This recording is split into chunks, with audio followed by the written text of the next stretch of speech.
अजीज़ बहनों और भाइयों, तकरीबन हर एक प्रोग्राम में ऐसे लोगों के लिए दुआ की जाती है जो बीमार हैं। इसके अलावा बिलानागा कई लोगों की दुआ की दरख्वास्त होती है कि उनके लिए या उनके किसी अजीज़ या दोस्त या जानने वाले के लिए शिफा की दुआ की जाए। मेरे अजीज़, इसीलिए दुनिया भर में बेशुमार खुदा के खादम बीमारों के लिए रोज़ाना दुआ करते हैं और लोगों को शिफा मिलती है। खुदा के पाक कलाम यानी बाइबल मुकद्दस की ये गवाही है कि खुदा शाफी है और उसने यसु मसीह को भेजा ताकि हम तमाम बीमारियों से शिफा पाएं। इसी इलाही शिफा को हमने ईमान से कबूल करना है। बाइबल मुकद्दस में हम पढ़ते हैं कि जब भी लोग बीमारों को यसु मसीह के पास लाते थे तो उन्हें देखकर यसु मसीह को तरस आता था और उनका दिल उनके लिए रहम और तरस से भर जाता था और वो उन बीमारों को उसी वक्त शिफा देते थे। उनमें कई लोग ऐसे थे जो काफ़ी अरसा से बीमार थे। मसलन एक शख्स 38 साल से बीमार था और एक औरत 12 साल से किसी बीमारी में मुब्तला थी, और इस तरह से बेशुमार लोगों का जिक्र हमें मिलता है। उन्होंने बहुत से ऐसे लोगों को अच्छा किया जिनकी ज़िंदगी में बदरूहों यानी ईवल स्पिरिट्स का कब्ज़ा था। उन्होंने मुर्दों को ज़िंदा किया, और ख़ासकर हम ऐसे 3 लोगों का जिक्र पढ़ते हैं जो मर गए थे और उनको यसु मसीह ने ज़िंदा किया। उनमें से एक शख्स को मरे 4 दिन गुजर चुके थे और उसके अपने रिश्तेदार कहते थे कि अब तो उसकी लाश में से बदबू आती होगी, लेकिन खुदावंद यसु मसीह ने जब उस शख्स की कब्र के सामने खड़े होकर उसे पुकारा तो वो मुर्दा कब्र से बाहर निकल आया और लोग उसे देखकर डर गए और बहुत से लोग यीशु पर ईमान भी लाए। लेकिन उस जमाना के मजहबी लोग और मजहबी लीडर हसद से भर गए और यीशु मसीह को कत्ल करने की साजिशें बनाने लगे। मजहबी लोग और मजहबी लीडर हर ज़माना में यही करते आए हैं और आज भी मज़हब की बंदिश में रहने वाले यीशु मसीह के पैगाम को कबूल नहीं करते और दूसरों को भी रोकते हैं यीशु पर ईमान लाने से, बल्कि यीशु पर ईमान लाने वालों को मारते और कत्ल करते हैं तरह तरह से इल्ज़ाम लगाकर। आज के दौर में, इस रोशन ज़माना में, जबकि दुनिया में तालीम व तरबियत और तरक्की का दौर दौरा है, जी हाँ, इस ज़माना में कई मुल्कों में लोगों को कत्ल किया जाता है महज इसलिए कि उनका ईमान यीशु मसीह पर है। खैर, ये एक अलग टॉपिक है जिसका जिक्र अलहदा से किसी प्रोग्राम में करेंगे। तो वापस बीमारियों से शिफा पाने के ताल्लुक से गुफ्तगू को जारी रखते हुए ये बयान करना ज़रूरी है कि खुदा के कामिल इंतज़ाम के मुताबिक तमाम बीमारियों की शिफा के लिए यीशु मसीह कुर्बान हुए और उन्होंने हमारी कामिल शिफा का इंतज़ाम किया। आज जो कोई उन पर ईमान लाता है उसको ये सारी नेमतें मुफ्त इनाम में मिलती हैं खुदा के फजल के मुताबिक। मेरे अजीज़, कलाम पाक यानी बाइबल मुकद्दस के हवाला से चंद ज़रूरी बातें आपको बताना चाहता हूँ। तो मेरे अजीज़, पहली बात याद रखने की ये है कि बदनी तकलीफ़ों से शिफा पाना हमारे लिए ज़रूरी है। अलबत्ता गुनाह की बीमारी से निजात पाना उससे भी ज़्यादा ज़रूरी बात है। मत्ती रसूल की इंजील यानी the gospel according to saint Matthew के 15 बाब की 26 आयत में शिफा को बच्चों की रोटी कहा गया है, और यूहन्ना रसूल की इंजील यानी the gospel according to saint John के पहले बाब की 12 आयत में लिखा है कि जो कोई भी यीशु मसीह को कबूल करे और उसके नाम पर ईमान लाए, उनको खुदा की तरफ से हक मिलता है कि वो खुदा के फर्जंद यानी बच्चे बन जाएं। और हम पहले देख चुके हैं कि शिफा बच्चों की रोटी है जो उनको बाप की तरफ से मुफ्त मिलती है।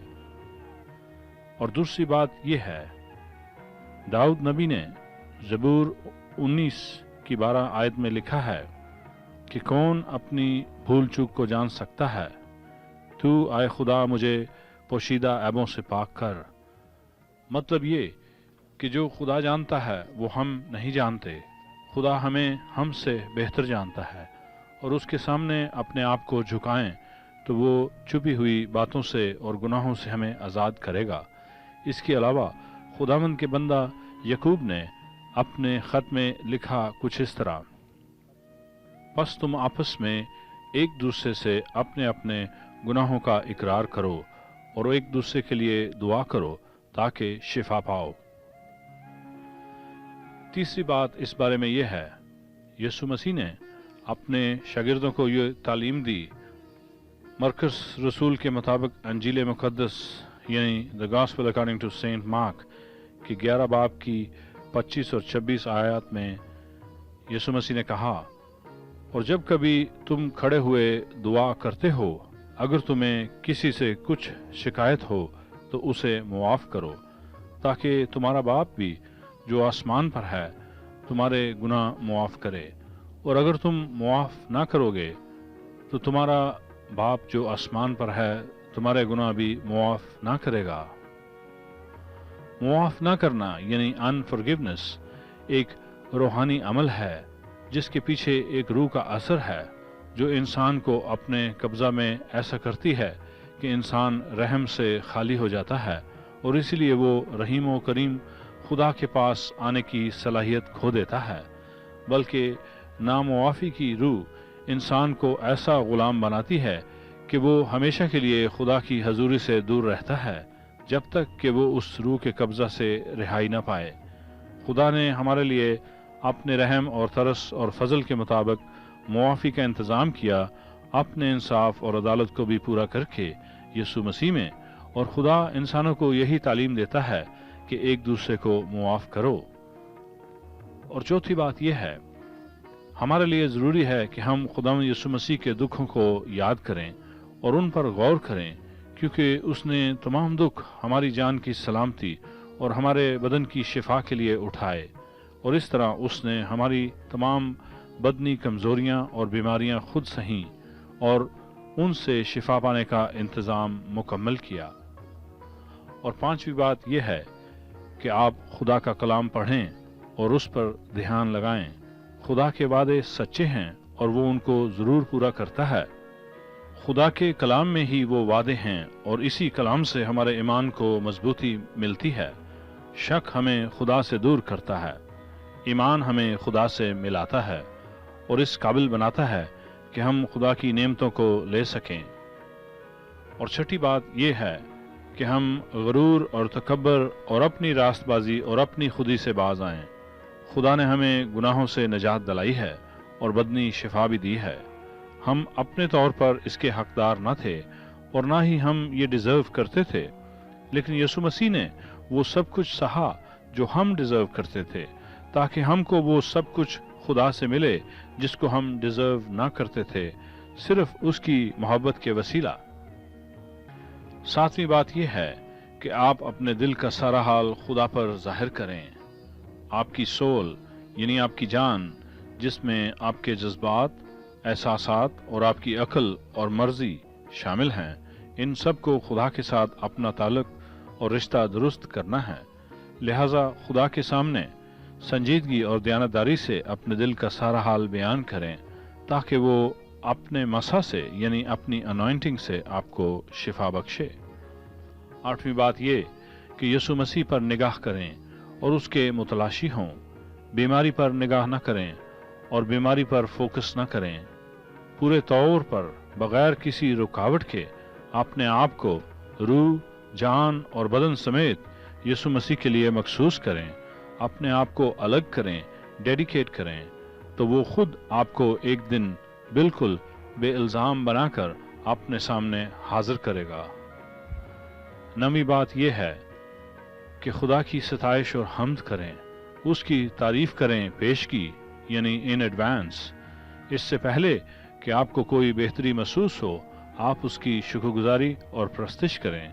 جب خدا کی پرستش نہیں کی جاتی تو یہ ثابت ہوتا ہے کہ ایسے شخص کو یقین نہیں بہتری کا، لیکن اس کے برعکس جو ایمان سے چلتے ہیں وہ خدا کے وعدوں کو اپنا لیتے ہیں اور خوشی مناتے ہیں، چاہے ان کو نا امیدی ہی نظر آئے اور کوئی ظاہری ثبوت نہ ملے بہتری کا، وہ پھر بھی خدا کا شکر کرتے ہیں اور خدا بروقت ان کو شفا دیتا ہے۔ 10ویں بات خاص یاد رکھنے کی ہے کہ ابلیس یعنی شیطان نہیں چاہتا کہ ہم ایمان سے چلنا سیکھیں، اس لیے وہ ہمارے ایمان کو برباد کرنے کی کوشش میں رہتا ہے تاکہ ہماری فتح کو ہم سے چرا لے۔ جب خدا ہمیں شفا دیتا ہے تو شیطان پھر بھی بار بار ان پرانی بیماریوں کی علامات یا سمٹمز کو ہم پر لانے کی کوشش کرتا ہے ताकि हम खौफजदा हों और शक करें। हमें शिफा पाने के लिए ईमान रखने की ज़रूरत है, लेकिन अपनी शिफा को कायम रखने के लिए हमें उससे भी बढ़कर ईमान की ज़रूरत है। तो सबसे पहले हमने देखा कि शिफा बच्चों की रोटी है, लिहाजा सबसे पहले खुदा के ख़ानदान में आना ताकि हम उसके फर्जंद, उसके बच्चे बन जाएं, और ये मुमकिन है यीशु पर ईमान लाने से।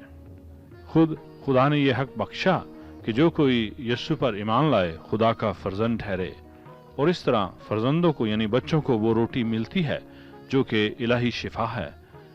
ये आप सबके लिए है। आप क्यों इससे महरूम रहना चाहते हैं? शक करने में या नफरत करने में किसी और का नुकसान नहीं, बल्कि आपका अपना नुकसान है। आएं वो हक कबूल करें जो आपको खुदा से मिला है। मैं दुआ में आपकी मदद करूंगा। आएं दुआ मांगे मेरे साथ मिलकर इस तरह। आए बाप आसमानी, मुझ पापी के पाप मुआफ कर और मुझे भी फजल दे कि दूसरों के कसूर मुआफ करूं। यीशु मसीह मेरे दिल में आएं और मेरे जीवन पर राज करें अपने होली स्पिरिट से। और अब यीशु मसीह के नाम में मेरी मिन्नत है सब खुदा के बच्चों के साथ मिलकर कि हर एक बीमार को शिफा मिले, पहले गुनाह के रोग से और फिर बदन के रोग से, जैसे मुझे शिफा मिली है यीशु पर ईमान लाकर। यीशु के नाम में मांगते हैं, आमीन। शुक्रिया और खुदा हाफिज।